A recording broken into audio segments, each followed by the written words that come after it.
London, 1888. A city bustling with life, yet shrouded in an air of unease. A chill settled over the city. It wasn't just the autumn air that brought this chill, but a deeper, more pervasive fear that seemed to seep into every corner. People moved with a sense of urgency, their faces etched with anxiety. The fear was palpable, a living, breathing entity that clung to the very air. The fog, thick and heavy, clung to Whitechapel. It was as if the very atmosphere conspired to hide the horrors that lurked within. It was a place of shadows and secrets. The narrow, winding streets seemed to twist and turn, leading to dark corners where danger lurked. Narrow, cobbled streets lit dimly by gaslight. The flickering flames cast long, dancing shadows that seemed to move with a life of their own. Each flicker cast dancing shadows, hiding faces, obscuring intentions. The gaslights, though meant to illuminate, only added to the sense of foreboding. This was the hunting ground of a monster, a place where the innocent became prey, and the shadows hid unspeakable acts. Life in Whitechapel was harsh. The streets were crowded and grimy, filled with people struggling to survive. Poverty and desperation were rife. The faces of the people told a story of hardship and struggle, of lives lived on the edge. Women, many forced into prostitution, walked the streets each night. They were driven by necessity, by the need to survive in a world that offered them little else. They were vulnerable, easy prey in the darkness. The fog and shadows provided cover for those who sought to do them harm. The fog became their constant companion, a silent witness to their plight. It wrapped around them, offering a false sense of security while hiding the dangers that lurked. But soon, the fog would hide something far more sinister. The streets of Whitechapel would become a hunting ground for one of history's most infamous killers. The air itself seemed to crackle with unease. Every shadow, every flicker of light seemed to hold a threat. Whispers of the Ripper's deeds spread like wildfire. In pubs and on street corners, people spoke in hushed tones, their voices tinged with fear. Fear became a palpable presence, seeping into the very stones of Whitechapel. It was a fear that gripped the heart and refused to let go. It was a fear that would linger long after the fog cleared, a chilling reminder of the darkness that had gripped their streets. The legacy of terror would haunt Whitechapel for years to come, a shadow that time could never fully erase.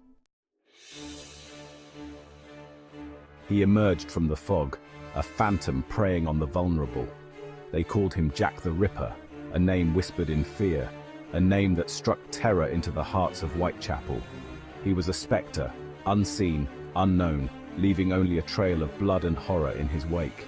His victims were women, forgotten souls lost in the city's underbelly.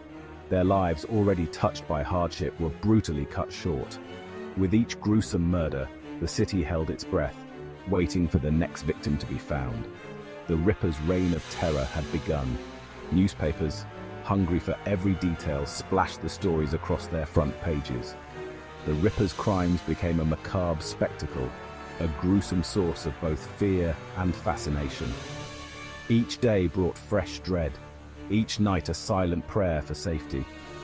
The city was held captive by an unseen terror, the shadow of Jack the Ripper looming large. The victims were not just names in a newspaper. They were real people, living real lives, with hopes, dreams, and families who loved them. They were mothers, daughters, sisters, women who walked the same streets we do today, who laughed, cried, and lived their lives in the bustling city of London. Each one, a life tragically cut short, their stories lost to the brutality of their deaths. Mary Ann Nichols, Annie Chapman, Elizabeth Stride, Catherine Eddowes, Mary Jane Kelly, these names, forever linked to the Ripper, serve as a chilling reminder of his cruelty. Their lives, once filled with potential, were reduced to mere footnotes in the annals of history. Their deaths were brutal, their bodies mutilated.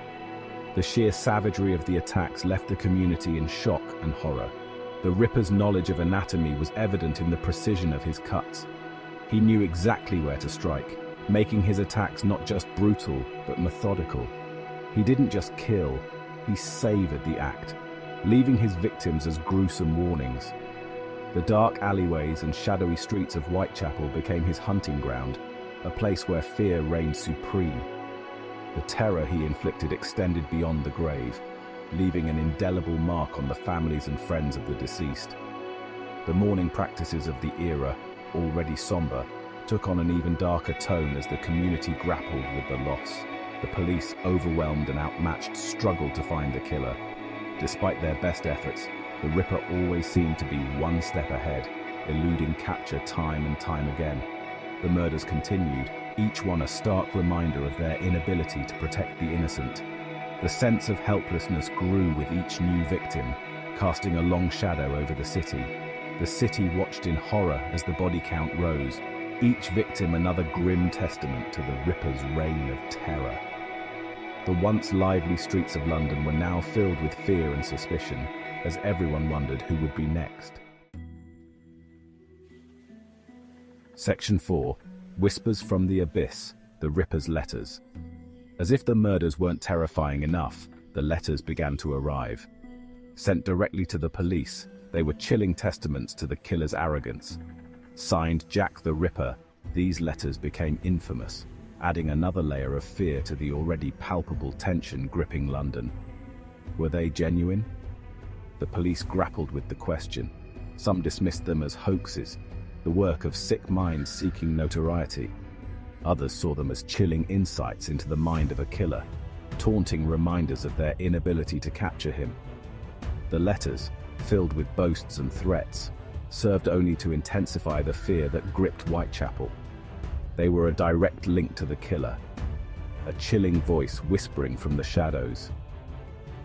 The public, hungry for any information, devoured every word printed in the newspapers, each letter fueling the growing obsession with the case. Section 5. The Man Behind the Mask, a labyrinth of suspects. Who was Jack the Ripper? The question haunted investigators then, and it continues to fascinate us now. Theories abound, each one attempting to shed light on the identity of the killer who vanished into the fog as quickly as he appeared. Was he a doctor? His anatomical knowledge evident in the mutilations? Or perhaps a butcher, accustomed to the sight and smell of blood? Theories ranged from the plausible to the outlandish, encompassing everyone from members of the royal family to impoverished immigrants. Despite numerous suspects and countless hours of investigation, the Ripper's true identity remains a mystery. He disappeared as quickly as he had arrived, leaving behind a legacy of fear, fascination, and unanswered questions. Was he a cunning mastermind, able to evade the grasp of the law? Or did he simply vanish into the anonymity of Victorian London? Section 6. Echoes in the Present. Jack's grip on modern culture. The fog that once shrouded Whitechapel has long since cleared, but the shadow of Jack the Ripper still lingers. His crimes, committed over a century ago, continue to fascinate and horrify in equal measure. His story, a macabre tapestry of murder and mystery, has lost none of its power to shock and intrigue. Books, movies, and television shows continue to explore the Ripper case, each offering new theories and interpretations. His crimes have become ingrained in popular culture, his name synonymous with the darkest recesses of human nature. The fascination, it seems, shows no signs of abating. Walking tours retrace the Ripper's steps, guiding visitors through the dimly lit streets of Whitechapel. Museums dedicated to the case display artifacts and evidence, offering glimpses into the investigation that gripped Victorian London. The Ripper's story, passed down through generations, has become an integral part of London's dark history. Section 7. The Enduring Enigma. Why Jack the Ripper still haunts us. Why does Jack the Ripper, a killer from the Victorian era, continue to fascinate us? Perhaps it's the mystery, the allure of an unsolved case that has baffled historians, detectives, and enthusiasts for over a century. The Ripper's identity remains one of the greatest mysteries in criminal history. The fact that, despite countless investigations, his identity remains unknown, Each theory, each suspect, only adds to the enigma. The mystery deepens with every new piece of evidence, every new hypothesis, keeping the legend alive. The puzzle of his existence, the unanswered questions, continue to intrigue and tantalize. The Ripper's story is a labyrinth of clues and red herrings, a puzzle that seems to have no solution. It's a story that invites us to play detective, to piece together the fragments of a dark and twisted tale. Or perhaps it's the stark reminder of the darkness that lurks within humanity. The Ripper's brutal acts force us to confront the unsettling reality that such evil can exist. His crimes were not just murders, they were acts of calculated savagery that shocked the world. The Ripper's crimes, brutal and calculated, force us to confront the unsettling reality that monsters can walk among us, hidden in plain sight. His ability to evade capture, to blend into the foggy streets of London, makes him a figure of both fear and fascination. His story serves as a chilling reminder that evil can lurk in the most unexpected places. The Ripper's tale is a dark chapter in the history of London, a city that was both his hunting ground and his hiding place. Whatever the reason, Jack the Ripper's grip on our collective imagination remains firm. His story has been retold in countless books, films, and documentaries, each one adding a new layer to the legend. The fascination with his crimes shows no sign of waning. He is a specter from the past, a chilling reminder of the vulnerability of life and the enduring power of mystery. The Ripper's legacy is a testament to the human fascination with the macabre, with the unknown, and with the darkest corners of our history. His story, forever shrouded in fog and speculation, continues to fascinate, terrify, and inspire, ensuring that the legend of Jack the Ripper will live on. As long as there are questions left unanswered, the tale of Jack the Ripper will continue to haunt us, a ghostly figure in the annals of crime.